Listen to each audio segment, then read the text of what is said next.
കണ്ടോ? ഇതാരെക്കുറിച്ച് അവിടെ പറയുന്നത്? ഈശോയെക്കുറിച്ച് കൃത്യമായിട്ട് പറയുകയാണ്. ഈശോ തന്നെ എപ്പോഴും പറയാറുണ്ടായിരുന്നു, 3-ാം ദിവസം ഞാൻ ഉയർത്തെഴുന്നേൽക്കും.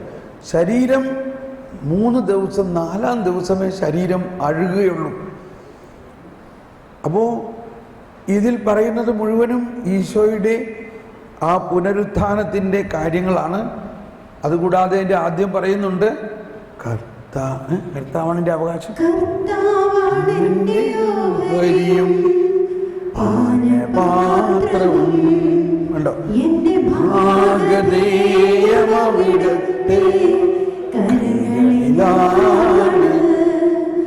അഭികാമ്യമായ ദാനമാണെനിക്ക് കിട്ടിയിരിക്കുന്നത്, വിശിഷ്ടമായ അവകാശം എനിക്ക് ലഭിച്ചിരിക്കുന്നു. കണ്ടോ? നമ്മുടെ അപ്പന് 10 ഏക്കർ സ്ഥലമുണ്ട്. നമ്മൾ 10 മക്കളാണ്. എത്ര ഓഹരി കിട്ടും? 1 ഏക്കർ. ഇതാണ് ഭൗതികമായിട്ടുള്ള സമ്പത്തിൻ്റെ ഓഹരി എന്ന് പറഞ്ഞാൽ.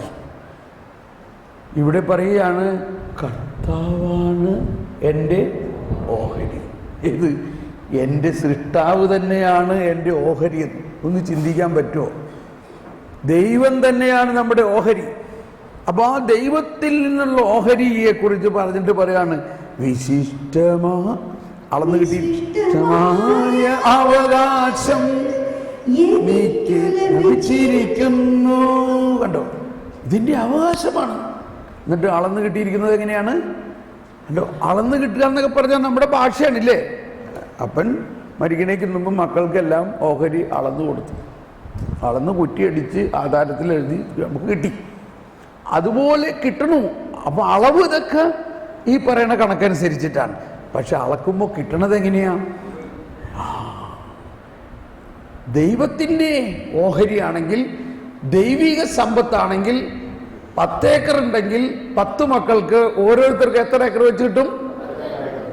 ഓരോരുത്തർക്കും 10 ഏക്കർ വെച്ച് കിട്ടും. Price the Lord. എടാ, അതാണ് ദൈവത്തിൻ്റെ മാത്തമാറ്റിക്സും നമ്മുടെ മാത്തമാറ്റിക്സ് തമ്മിൽ വ്യത്യാസമുണ്ട്. അപ്പോൾ ദൈവം അനന്തനാണ്. അപ്പോൾ അനന്തതയിൽ നിന്ന് നമുക്ക് കിട്ടുന്ന ഒരു കടുകുമണിയോളം കിട്ടുകയാണെങ്കിൽ അതെത്രയുണ്ട്? അനന്തതയാണ്. അതാണ് നിനക്ക് കടുകുമണിയോളം വിശ്വാസമുണ്ടെങ്കിൽ എന്ന് ഈശോ പറയുന്നതിൻ്റെ അർത്ഥം. ദൈവത്തിൽ നിനക്ക് വിശ്വാസമുണ്ട്. അപ്പോൾ ഇവർ വന്ന് ചോദിക്കുകയാണ്, ഞങ്ങൾ ഇത് ഡെലിവറൻസ് കേസ് തന്നെയാണ്. ഒരു ഡെലിവറൻസ് കേസ് വന്നു. അപ്പോസ്തലന്മാരുടെ അടുത്ത് ചെന്നപ്പോൾ അവർ പ്രാർത്ഥിച്ചിട്ട് പോയില്ല പിശാച്. അപ്പോൾ ഇയാൾ വന്നിട്ട് ഈശോൻ്റെ അടുത്ത് പറയാണ്, നിങ്ങൾക്ക് പറ്റുമെന്നോ? അപ്പോൾ പിശാച് പോരിക്കഴിഞ്ഞപ്പോൾ അപ്പോസ്തലന്മാർ വന്നിട്ട്, അതെന്തുകൊണ്ടാണ് ഞങ്ങൾക്ക് പറ്റാഞ്ഞത്? ഞങ്ങൾക്കും വരമൊക്കെ തന്നിട്ടുള്ളതല്ലേ പിശാചിനെ ബഹിഷ്കരിക്കാൻ, ഇല്ലേ? അപ്പോൾ എന്താ ഈശോ പറഞ്ഞത്? ഇത് നിങ്ങളുടെ അല്പവിശ്വാസം കൊണ്ടാണ്. ഇത് നിങ്ങളുടെ ഒന്ന് പറഞ്ഞാൽ എല്ലാവരും അതെന്താ അല്പവിശ്വാസം എന്ന് പറഞ്ഞാൽ? നമ്മൾ വിശ്വസിക്കുന്നതിൻ്റെ രഹസ്യം ഇതാണ്.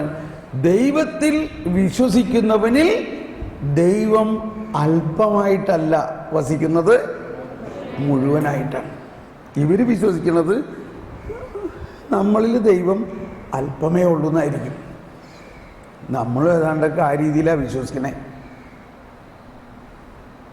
എന്നാൽ കടുകുമണിയോളം വിശ്വാസമുണ്ടെങ്കിൽ എന്ന് ഈശോ പറഞ്ഞാൽ, ഇപ്പം നമ്മൾ വിശുദ്ധ കുർബാന സ്വീകരണം നടക്കുന്ന സമയത്ത് വിശുദ്ധ കുർബാന വലിയ ഓസ്തി അച്ഛൻ വാഴ്ത്തി, ആ വലിയ ഓസ്തി ഈശോ ആയി. ആ ഓസ്തി മുറിച്ചു. അതിൽ നിന്നും ഒരു ചെറിയ കഷ്ണമാണ് നമുക്ക് കിട്ടുന്നത്. ആ ചെറിയ കഷ്ണത്തിൽ മുഴുവൻ ഈശോ ഉണ്ടോ? അതാണ് കടുകുമണി. അങ്ങനെ വിശുദ്ധ കുർബാന സ്വീകരണം നടന്നുകൊണ്ടിരിക്കുന്നിടത്ത് വേറെ കുറേ ആൾക്കാർ വന്നപ്പോൾ ഓസ്തി ഇല്ല. അതിനെ വീണ്ടും കുറച്ചുകൂടി മുറിച്ചു. ഒരു ചെറിയ കഷ്ണം കൊടുക്കുമ്പോൾ നമ്മൾ സ്വീകരിക്കുന്നവർക്ക് നല്ല ഉറപ്പാണ്, ഈ ഒരു തരിയിലും മുഴുവൻ യേശുണ്ട്. എന്തുകൊണ്ടാണ്? Infinite divided by anything equal to infinite. Infinite ആയ ദൈവത്തിൽ നിന്നുള്ള ഒരു അംശത്തിലും ഇൻഫിനിറ്റ് ആണ്. അതാണ് ഇവിടെ ഈ പാടുന്നതിൻ്റെ കർത്താവാണ് എൻ്റെ ഓഹരിയും പാനപാത്രവും ഹൃദയമവിടത്തെ ഇനി എല്ലാവരും ചേർന്ന് പാടിക്കോ. ഇത്രയും ബോധ്യം വെച്ചുകൊണ്ടൊന്നുകൂടി പാടിയേ.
ഒന്ന് സ്വതന്ത്രമായി സ്തുതിച്ചുകൊണ്ട് യേശുവേ സ്തോത്രം. അങ്ങനെ വിശിഷ്ടമായ അവകാശം നമ്മളെ സംബന്ധിച്ച് ലഭിച്ചു കഴിഞ്ഞിരിക്കുന്നുവോ? കഴിഞ്ഞോ? ലഭിച്ചു? കിട്ടിയോ? ഈ അവകാശം കിട്ടിയോ? കർത്താവാണ് നമ്മുടെ അവകാശം. ആ കർത്താവ് നമ്മുടെ ഉള്ളിൽ പൂർണ്ണമായിട്ടുണ്ടോ? ഇനി തെളിക്കണോ? ഇനി നിങ്ങളുടെ പുറത്ത് തെളിക്കേണ്ട ആവശ്യമുണ്ടോ? അത്രയും കാര്യം. Price the Lord. ഇരിക്കാം. അപ്പൊ നമ്മുടെ വിശ്വാസത്തിന്റെ അടിസ്ഥാനം ഇതാരോ ഒരു പ്രാർത്ഥന പറഞ്ഞു, അതങ്ങനെ നമ്മൾ പ്രാർത്ഥിച്ചു പോകുന്നു. എന്ത് അടിസ്ഥാനത്തിലാണ് ആ പ്രാർത്ഥന? കർത്താവാണ് എൻ്റെ ഓഹരി, കർത്താവാണ് എൻ്റെ അവകാശം, കർത്താവ് എൻ്റെ ഉള്ളിൽ മുഴുവനായി വസിക്കുന്നു, പൂർണ്ണമായിട്ട്. അത് ഈ ഒരു പൂർണ്ണത എന്നുള്ള തീം നമ്മളിനി പിന്നീട് ഡെവലപ്പ് ചെയ്യും. എങ്കിലും അതൊന്ന് ഓർത്തിരിക്കണം, നല്ലതാണ്. ഒരുപാട് സ്ഥലത്ത് കാണാം അവൻ്റെ പൂർണ്ണതയിൽ നാം എല്ലാം കൃപയ്ക്കുമേൽ. അപ്പോൾ കർത്താവിന് നമ്മൾക്ക് പൂർണ്ണമായിട്ടേ തരാൻ പറ്റുകയുള്ളൂ. ഓക്കെ, നമ്മൾ അങ്ങോട്ട് പോട്ടെ. എവിടെ? മരുഭൂമി. അത് വിട്ടുകളയരുത്. ഇടയ്ക്ക് ഞാനിങ്ങനെ പോകുമ്പോൾ ചിലത് വിട്ടുപോയിട്ടുണ്ടെങ്കിൽ നിങ്ങൾ എന്നെ ഓർമ്മിപ്പിക്കണേ, എന്തെങ്കിലും പോയിന്റ് വിട്ടുപോയിട്ടുണ്ടെങ്കിലേ. ഓക്കെ, ഇപ്പോൾ മരുഭൂമിയിൽ, അപ്പോൾ നമ്മൾ അതിന് മുമ്പ് പറഞ്ഞു ഈ സംരക്ഷണത്തിൻ്റെ ആവശ്യകത ഉണ്ടാകുന്നത് പിശാചിനെ ഭയപ്പെടുന്നവർക്കാണ്. പിശാച് വെറും സൃഷ്ടിയാണ്. സൃഷ്ടാവായ ദൈവം എൻ്റെ ഉള്ളിൽ വസിക്കുന്നുണ്ട് എന്ന് ഞാൻ വിശ്വസിക്കുമ്പോൾ പിന്നെ എന്നെ സംരക്ഷിക്കാൻ ഞാൻ എന്തെങ്കിലും ചെയ്യണോ? അല്ല. പിരീഡ്. ഇപ്പൊ നമ്മുടെ വിശ്വാസം ഉയർന്നു. അത്തരത്തിലുള്ളൊരു വിശ്വാസമാണ് നമുക്ക് തന്നിരിക്കുന്നത് ദൈവം. വിശ്വാസം ദൈവത്തിൻ്റെ ദാനമാണല്ലോ. ഈ ദാനമായി കിട്ടിയിരിക്കുന്ന വിശ്വാസത്തിൻ്റെ ദാനം എന്ന് പറഞ്ഞ ഒരു ഗിഫ്റ്റ് പാക്കറ്റ്, അതിൻ്റെ അകത്ത് തുറന്ന് നോക്കണം. ഈ പറയുന്ന കാര്യങ്ങളെല്ലാം അതിൻ്റെ ഉള്ളടക്കമാണ്. ഈ പുസ്തകം നമ്മൾ ഒരെണ്ണെടുക്കുമ്പോൾ ആദ്യം നോക്കും എന്താ അതിൻ്റെ ഉള്ളടക്കം, ഇല്ലേ? അത് ഉള്ളടക്കം നോക്കാൻ ആദ്യത്തെ 2 പേജ് വായിച്ചാൽ മതി. എന്ന പോലെ ദൈവം നമുക്ക് തന്നിരിക്കുന്ന വിശ്വാസം എന്ന ദാനത്തിൽ ഒരുപാട് ഉള്ളടക്കങ്ങളുണ്ട്.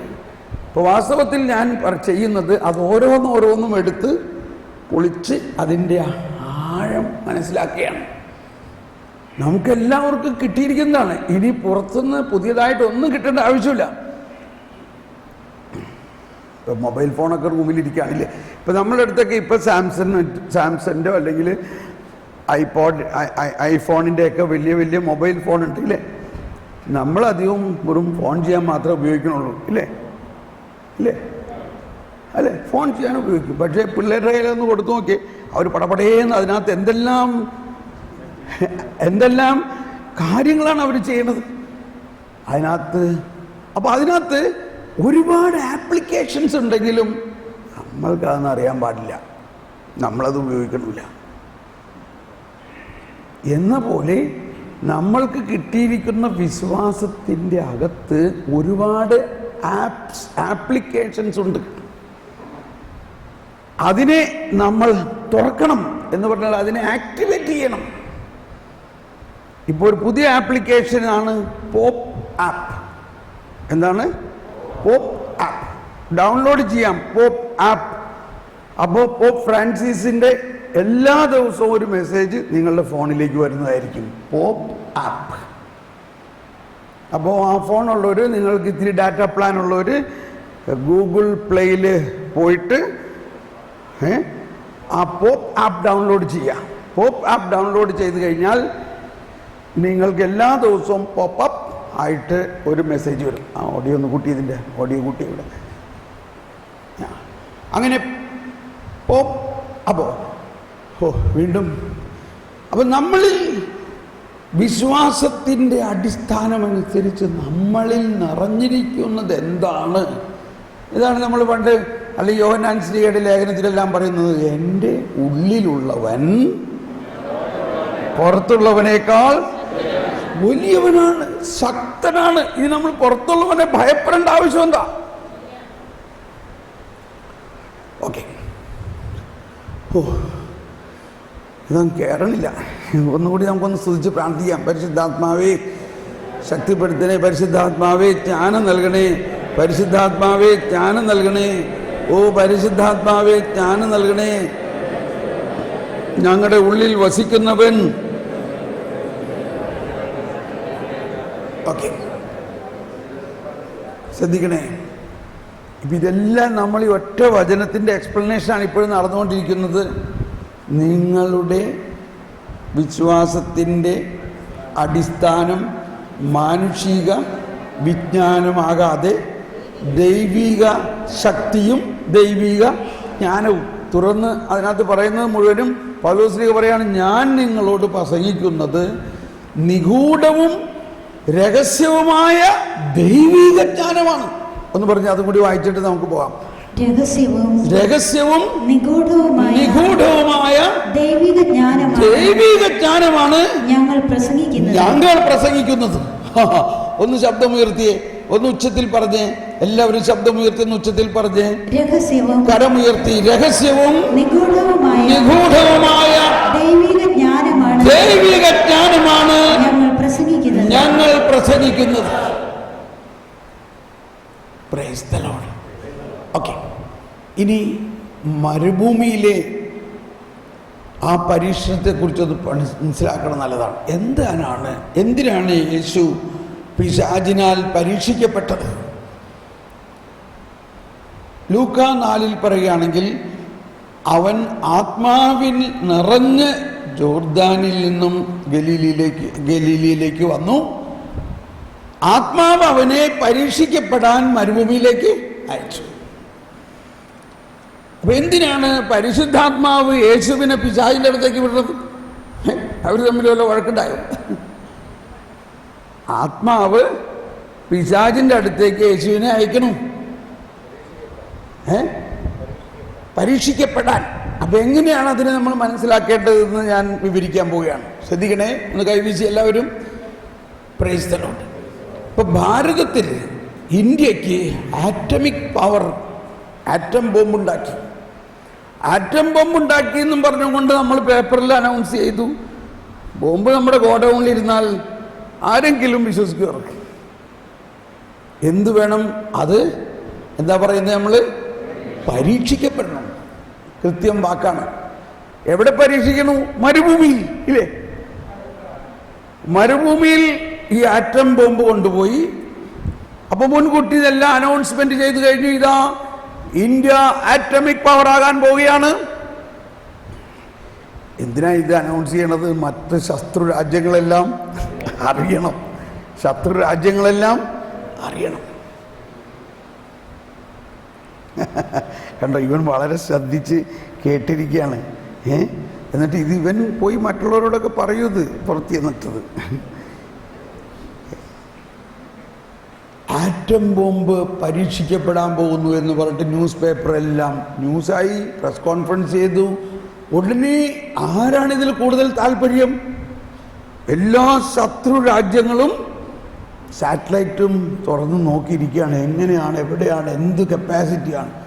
അങ്ങനെ കൃത്യം സമയത്ത് കൗണ്ട് ഡൗൺ ചൊല്ലി ഇതാ കൃത്യസമയത്ത് ആറ്റമിക് ബോംബ് എക്സ്പ്ലോഡായി. എല്ലാ ടെലിവിഷൻ ചാനലുകളിലും ഭയങ്കര തീജ്വാല പൊങ്ങണത് കണ്ടു. അതിൻ്റെ കപ്പാസിറ്റികളെല്ലാം വിവരിച്ചു. ഇന്ത്യക്ക് അഭിമാനം. എല്ലാവരും ഭാരതത്തിൻ്റെ പതാക ഉയർത്തി കൊടിയെടുത്തുകൊണ്ട് ഞങ്ങൾ ആറ്റമിക്കായി എന്ന് പറഞ്ഞു. നമ്മൾ ഇന്ത്യയോട് കളിക്കാൻ ഇനി നോക്കണ്ട. അതോടൊപ്പം ശത്രു രാജ്യങ്ങൾക്കെല്ലാം ഒരല്പം മ്ലാനത ആടാ. ഇനി ഭാരതത്തിനോട് പൊരുതണമെങ്കിൽ അല്ലെങ്കിൽ ഭാരതത്തിനോട് യുദ്ധം ചെയ്യണമെങ്കിൽ ഇതിനേക്കാൾ എന്തെങ്കിലും വലുത് വേണം. ഇതുപോലെ തന്നെയാണ് ഈശോ എന്തിനാണ് വന്നത്? ഈശോ വന്നത്, ദൈവരാജ്യം വന്നത്, ഈശോ വന്നത് പിശാചിൻ്റെ രാജ്യത്തെ നശിപ്പിക്കാൻ വേണ്ടിയാണ്. അതാണ് mission. That was the mission of Christ. അതുകൊണ്ട് യേശു തൻ്റെ മിഷൻ ആരംഭിച്ചപ്പോൾ തന്നെ ആത്മാവ് പറയുകയാണത്, ആദ്യം നീ വന്ന കാര്യം നടത്തും. പോയിട്ട് ആരെടുത്ത്? നീ വന്നിരിക്കുന്നത് എന്തിനാണ്? പിശാചിന്റെ പ്രവർത്തനത്തെ നശിപ്പിക്കാൻ വേണ്ടിയാണ്. ആ പിശാചിന്റെ പ്രവർത്തനത്തിന്റെ നശിപ്പിക്കുന്നതിന്റെ ആരംഭമായിരുന്നു അത്. പിശാചിനാൽ പരീക്ഷിക്കപ്പെടുന്നതിന് അവിടെ ചെന്നു. വാടാ, നീ വാ, നീ നോക്കുന്നു, നീ ആൾക്കാരെ എല്ലാം പരീക്ഷിച്ച് നടന്നുകൊണ്ട് കാര്യമില്ല, എൻ്റെ അടുത്ത് വാ. അപ്പൊ പിശാച് നീ ദൈവപുത്രനാണെന്നും പറഞ്ഞും കൊണ്ടിങ്ങനെ ഭക്ഷിക്കാണ്ട് 40 ദിവസം ഇരിക്കേണ്ട എന്താ കാര്യം? നീ ദൈവപുത്രനാണെങ്കിൽ ഈ കല്ലിനോട് അപ്പമാകാൻ പറഞ്ഞ ആകൂലേ? അതാണ് പരീക്ഷണം. ഉടനെ ഈശോ ആ പരീക്ഷണത്തിൽ പിശാചിനെ പരാജയപ്പെടുത്തുന്നത് എങ്ങനെയാണ്? പിശാചിനെ പരാജയപ്പെടുത്തിയോ? പരാജയപ്പെടുത്തി. എന്ത് പറഞ്ഞുകൊണ്ട്? എങ്ങനെ പരാജയപ്പെടുത്തി? ഈശോ അവനോട് പറഞ്ഞു, അപ്പം കൊണ്ട് മാത്രമല്ലടാ മനുഷ്യൻ ജീവിക്കണേ, ദൈവത്തിന്റെ അധരത്തിൽ നിന്ന് വരുന്ന വചനം കൊണ്ടാണ്. കണ്ടോ, ഇത് നമുക്കൊരു മാതൃകയാണ്. എങ്ങനെയാണ് പിശാചിനെ പരാജയപ്പെടുത്തിയത്? ഇപ്പോ ജീവിക്കുന്ന വചനം പ്രഘോഷിച്ചപ്പോൾ പിശാച് പോയി. വീണ്ടും പിശാച് രണ്ടാമത്തെ ഒരു പരീക്ഷണത്തിന് അതിനെയും പരാജയപ്പെടുത്തി. മൂന്നാമതും പരീക്ഷിച്ചപ്പോൾ ഈ 3 പ്രാവശ്യവും അതേ സ്റ്റൈല് തന്നെയാണ്, വചനം ഉപയോഗിച്ചുകൊണ്ട് പിശാചിനെ തുരത്തി. അതിൻ്റെ അവസാനം പറയുകയാണ്, പിശാച് അവനെ വിട്ടുപോയി. പിശാച് അവനെ വിട്ടുപോയി. ഇത് ഒരു മുൻകൂർ അനുഭവം മാത്രമേ ആയിട്ടുള്ളൂ. പിശാചിനെ തല തകർക്കുക അല്ലെങ്കിൽ പിശാചിനെ പരാജയപ്പെടുത്തുന്നത് പ്രധാനമായിട്ട് കുരിശിലൂടെയും പീഡാനുഭവത്തിലൂടെയും മരണത്തിലൂടെ ഉയർപ്പിലൂടെയുമാണ്. എന്നാൽ അതിൻ്റെ ഒരു മുൻ ആസ്വാദനമേ ആയിട്ടുള്ളൂ. അപ്പോൾ മരുഭൂമിയിൽ യേശു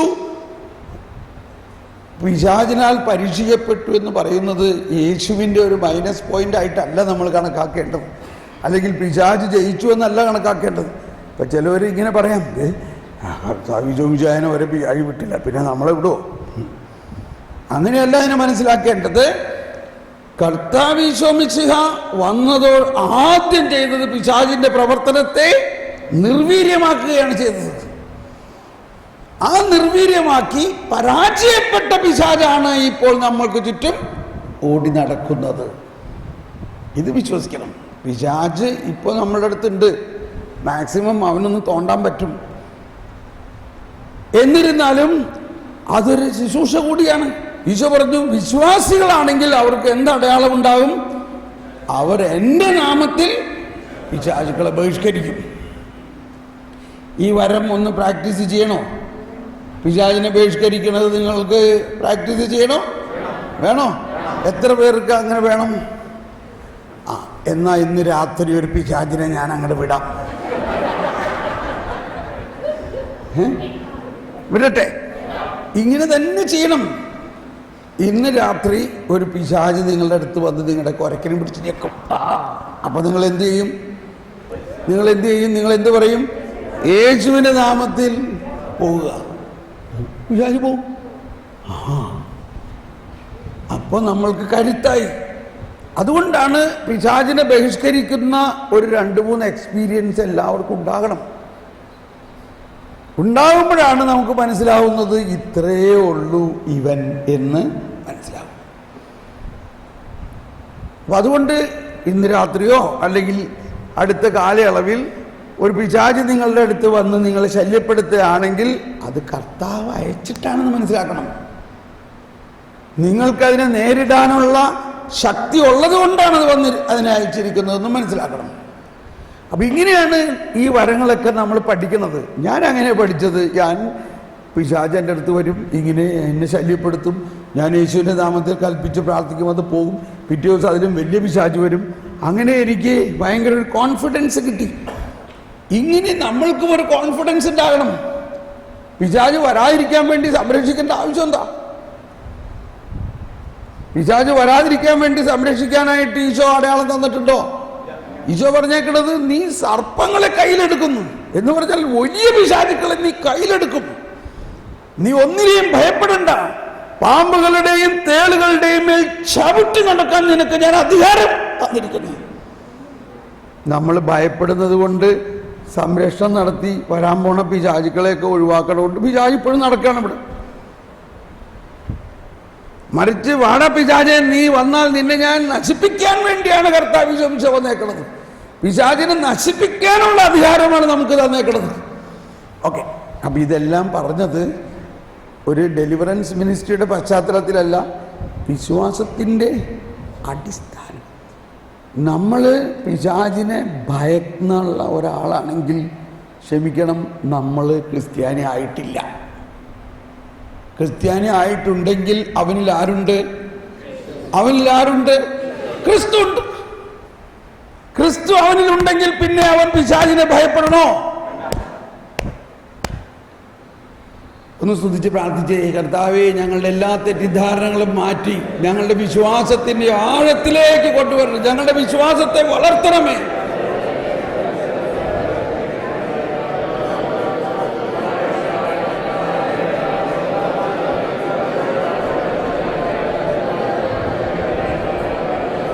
പ്രൈസ് ദി ലോർഡ്. ഓക്കെ, ഇനി നമുക്ക് കഴിഞ്ഞു, ആ ഭാഗം കഴിഞ്ഞോണില്ലേ. ഇനി നമുക്ക് ജ്ഞാനത്തിൻ്റെ പുസ്തകത്തിലേക്ക് പോവാം. 6-ാം അധ്യായത്തിൽ 10 മുതൽ 15 വരെ നമ്മൾ 7 കാര്യം 7 രീതിയിൽ ജ്ഞാനം ലഭിക്കുമെന്ന് പറഞ്ഞു. നിങ്ങൾ ജ്ഞാനത്തിൻ്റെ പുസ്തകം ഇന്നലെ വായിച്ചപ്പോൾ കുറച്ച് മനസ്സിലാക്കി കാണാം. എന്നാൽ ഒരല്പം കൂടി അതിനെ വിശദീകരിക്കേണ്ടിയിരിക്കണം. അപ്പോൾ ആദ്യം പറയുന്നത് എന്താണ്? എൻ്റെ വചനങ്ങളിൽ അഭിലാഷമർപ്പിക്കുവിൻ, അവയോട് തീവ്ര അഭിനിവേശം കാണിക്കുവിൻ, നിങ്ങൾക്ക് ജ്ഞാനം ലഭിക്കും. അപ്പോൾ ദൈവവചനത്തിന് ഒരുപാട് പ്രവർത്തനങ്ങളുണ്ട്. അതിൽ ഏറ്റവും പ്രധാനപ്പെട്ട ഒരു പ്രവർത്തനമാണ് ജ്ഞാനം. ഇപ്പം നമ്മളിൽ ഒരുപാട് പേര് തലനരച്ച ആൾക്കാരൊക്കെയാണ് എന്ന് പറഞ്ഞാൽ റിട്ടയർ ആയിട്ടുള്ളവരാണ്. നമ്മളുടെ ഏറ്റവും പ്രധാന പ്രയാസം എന്താ? മക്കളും കുഞ്ഞുമക്കളും എങ്ങനെ ഈ വിശ്വാസത്തിൽ നിലനിൽക്കും എന്നുള്ളതാണ്, ഇല്ലേ? നമ്മൾ തന്നെ കഷ്ടിമുട്ടി ഇങ്ങനെ തട്ടിമുട്ടി പോവുകയാണ്.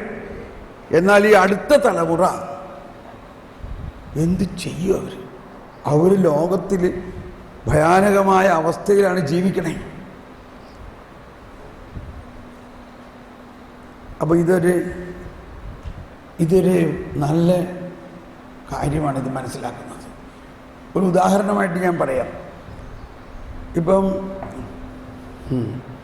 കുറേ ഉദാഹരണങ്ങൾ വരുന്നുണ്ട്. അപ്പം ചിലവരിങ്ങനെ പറയും മക്കളുടെ കാര്യത്തിലുള്ള പ്രയാസം. ഞാൻ പെട്ടെന്ന് പറയാം. അപ്പം ഞാൻ അവരോട് പറയുന്നത് ഇതാണ്: കർത്താവിൻ്റെ വചനത്തിൽ ജ്ഞാനമുണ്ടെന്നും ആ വചനം നിങ്ങളുടെ ഹൃദയത്തിൽ നിറയുകയാണെങ്കിൽ അത് നിങ്ങളുടെ വ്യക്തിബന്ധത്തിലൂടെ നമ്മുടെ മക്കളിലേക്ക് പ്രസരിക്കും. അതിൻ്റെ ഒരു വചനമാണ് ഏശയ്യ 59:21. ഏശയ്യ 59:21 പറയുന്നത് ഇതാണ്. കർത്താവ് അരുളി ചെയ്യുന്നു, ഞാൻ അവരുമായി ചെയ്യുന്ന ഉടമ്പടി ഇതാണ്. നിന്റെ മേലുള്ള എന്റെ ആത്മാവും നിന്റെ അധരങ്ങളിൽ ഞാൻ നിക്ഷേപിച്ച വചനങ്ങളും നിന്റെയോ നിന്റെ സന്താനങ്ങളുടെയോ അവരുടെ സന്താനങ്ങളുടെയോ അധരങ്ങളിൽ നിന്ന് ഇനി ഒരിക്കലും അകന്നു പോകയില്ല. കർത്താവാണ് തരളി ചെയ്യുന്നത്. എല്ലാവരും പറഞ്ഞു, ഒന്നുകൂടി ശബ്ദം ഉയർത്തിയേറ്റ് പറഞ്ഞ്, കർത്താവ് അരുളി ചെയ്യുന്നു, ഞാൻ അവരുമായി ചെയ്യുന്ന ഉടമ്പടി ഇതാണ്. നിന്റെ മേലുള്ള എന്റെ ആത്മാവും നിന്റെ അധരങ്ങളിൽ ഞാൻ നിക്ഷേപിച്ച വചനങ്ങളും നിന്റെയോ നിന്റെ സന്താനങ്ങളുടെയോ അവരുടെ സന്താനങ്ങളുടെയോ അധരങ്ങളിൽ നിന്ന് ഇനി ഒരിക്കലും അകന്നു പോകയില്ല. കർത്താവാണ് ഇത് അരുളി ചെയ്യുന്നത്. ഇത് ഏശയ്യ 59 ആണ്. 59, 53 കഴിഞ്ഞിട്ടാണല്ലോ. കാര്യം മനസ്സിലായോ? ഈ ഏശയ്യായിലെ ഓരോ ചാപ്റ്ററുകൾക്കും ഒരു സ്ഥാനമുണ്ട്, ഒരു കാര്യമുണ്ട് അതിൽ. അപ്പോൾ 52, 53 കർത്താവ് ഈശോ മിശിഹായുടെ പീഡാസഹനവും മരണവുമാണ്. കർത്താവിൻ്റെ ദാസൻ പീഡ സഹിച്ച് മനുഷ്യവംശത്തെ രക്ഷിക്കാൻ മരിച്ചു 53. അതിന് ശേഷമുള്ള ഉയർപ്പ് കഴിഞ്ഞിട്ടുള്ള പന്തക്കുസ്ത, അത് കഴിഞ്ഞിട്ടുള്ള പുതിയ ആകാശം, പുതിയ ഭൂമിയാണ് ഈ 59, 60, 61 വരുന്നത്. അപ്പം ഈ വരാനിരിക്കുന്ന സ്വർഗരാജ്യത്തിൻ്റെ ഒരു വിശേഷം ഇതാണ്. ഞാൻ അവരുമായിട്ട് ചെയ്യുന്ന ആ പുതിയ ഉടമ്പടി അനുസരിച്ച് എൻ്റെ ആത്മാവും എൻ്റെ വചനവും ഞാൻ അവരുടെ ഉള്ളിൽ നിക്ഷേപിച്ചാൽ അങ്ങനെ നിക്ഷേപിക്കപ്പെട്ടിട്ടുള്ളവരാണ് ഇപ്പോൾ നമ്മൾ. പക്ഷെ അതെന്താണ് അതിൻ്റെ ഗുണം നമുക്ക് ഇപ്പോഴും അറിഞ്ഞൂടാ. നിക്ഷേപം കിട്ടിയിട്ടുണ്ട്. എന്താ അതിൻ്റെ ഗുണം? ഒന്ന്, എവിടെയെല്ലാം വചനവും ആത്മാവും ഒന്നിച്ചു ചേരുന്നുവോ, ഉൽപ്പത്തി മുതലുണ്ട് ഇല്ലേ? ഉൽപ്പത്തിയിൽ ആത്മാവ് വെള്ളത്തിൻ്റെ മീതെ ചലിച്ചുകൊണ്ടിരുന്നു. ആ ആത്മാവിലേക്ക് വചനം വന്നു. അപ്പോൾ എന്തുണ്ടായി? പ്രകാശമുണ്ടായി. മാതാവിൻ്റെ ഗർഭത്തിൽ പരിശുദ്ധാത്മാവും വചനവും ഒന്നിച്ചു ചേർന്നപ്പോൾ യേശു രൂപപ്പെട്ടു. വചനവും ആത്മാവിനാലുമാണ് നമ്മൾ വീണ്ടും ജനിക്കുന്നത്. വിശുദ്ധ കുർബാനയിൽ പരിശുദ്ധാത്മാവ് വചനവും കൂടി ഒന്നിച്ചു ചേർന്നപ്പോൾ കൂദാശയായി, യേശുവായി. ഞാൻ നിങ്ങൾ നിക്ഷേപിച്ച വചനവും നിങ്ങളിൽ തന്ന ആത്മാവും നമ്മൾ വ്യക്തിപരമായി നമ്മൾ ഒരാൾക്ക് വേണ്ടി മാത്രമല്ല, അത് നിന്നിൽ നിന്നോ നിന്റെ സന്താനങ്ങളിൽ നിന്നോ അവരുടെ സന്താനങ്ങളിൽ നിന്നോ ഒരിക്കലും അകന്നു പോകയില്ല. കർത്താവാണ് തരളി ചെയ്തത്. മനസ്സിലായി? ഞാനൊരു സംഭവം കൂടി പറയാം. ഒരു ധ്യാനത്തിൽ വളരെ ലക്ഷൂറിയസ് ആയിട്ട് ജീവിക്കുന്ന ഒരു കപ്പിൾ വന്നു. അപ്പോൾ അവിടെ നമുക്കറിയാം, അങ്ങനെ ഉള്ള ആൾക്കാർ ധ്യാനത്തിൽ വരുമ്പോൾ എന്തോ ഒരു പ്രത്യേക മറ്റുള്ള സാധാരണ ആൾക്കാരിൽ നിന്നും വ്യത്യസ്തമായിട്ടുള്ളവർ വന്നപ്പോൾ ഞാൻ അടുത്തുനിന്ന് ചോദിച്ചു, നിങ്ങൾ ഇത് തോമസ് പോൾ ബ്രദറിൻ്റെ ധ്യാനമാണ്, ഇതിനാണോ വന്നത്, വേറെ വല്ല കാര്യത്തിന് വന്ന് വഴിതെറ്റി വന്നതാണോ എന്ന് ചോദിച്ചു. അവർ പറഞ്ഞു, ഇല്ല സാറേ, ഞങ്ങൾ വഴിതെറ്റിയല്ല വന്നത്. പക്ഷെ ഞങ്ങളിങ്ങനെ ധ്യാനമൊന്നും അങ്ങനെ കൂടിയിട്ടില്ല. ഇപ്പോഴത് മനസ്സിലായി അതുകൊണ്ടൊക്കെ ഉള്ള ദൂഷ്യം എന്തായിരുന്നു. ഇപ്പം മനസ്സിലായി ഞങ്ങൾ കൃത്യ സ്ഥലത്ത് വന്നു. എന്താ പ്രശ്നം? അപ്പോൾ അവർ പറയാണ്, ഞങ്ങളാകെ തകർന്നിരിക്കുകയാണ്. ഞങ്ങൾ ഒരുപാട് കാര്യങ്ങൾ പടുത്തുയർത്തി, പക്ഷേ അതെല്ലാം അർത്ഥശൂന്യമായിട്ട് തോന്നുകയാണിപ്പോൾ. എന്ത് പറ്റി? കാര്യം പറയും. ഞങ്ങൾക്ക് 2 മക്കളാണ്. ഒരു മകൻ അമേരിക്ക